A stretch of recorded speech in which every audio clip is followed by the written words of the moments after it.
இங்க பிரயாக்ராஜில் மகா கும்பமேளா 144 வருஷங்களுக்கு ஒரு தடவை நடக்குது. இதுல நிறைய அறிவியல், பாரம்பரியம் மற்றும் கலாச்சார அம்சங்கள் அடங்கி இருக்கு. எல்லாத்துக்கும் மேல இந்த மக்கள்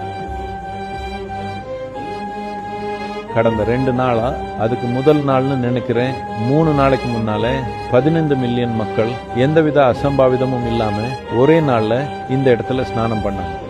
அடுத்த 35 இருந்து 40 நாட்கள்ல 400 மில்லியன் மக்களுக்கு மேல இந்த இடத்துல ஸ்நானம் பண்ணுவாங்க. இந்த மாதிரி இந்த பூமியிலேயே வேற இடம் இல்லை. இங்க நடக்கிறது காரண அறிவுக்கு அப்பாற்பட்ட நிகழ்வு. இதை எல்லாருமே பார்க்கணும், எல்லாருமே உணரணும். நீங்க மதம் சார்ந்தவரா இல்லையா, ஆன்மீக ஈடுபாடு உடையவரா இல்லையான்றது எல்லாம் ஒரு விஷயம் இல்லை. நீங்க விடுதலையை தேடுறீங்களா, இல்லை உங்களுக்கு அடிமைத்தனம் பிடிக்குமா, இதெல்லாம் ஒரு விஷயம் இல்லை. இது ரொம்ப அற்புதமான ஒரு கலாச்சார நிகழ்வு.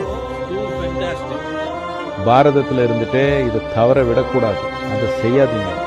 வெறும் அரை நாள் வந்து பாருங்க, இந்த முழு உற்சாகத்தையும் அனுபவிச்சு பாருங்க.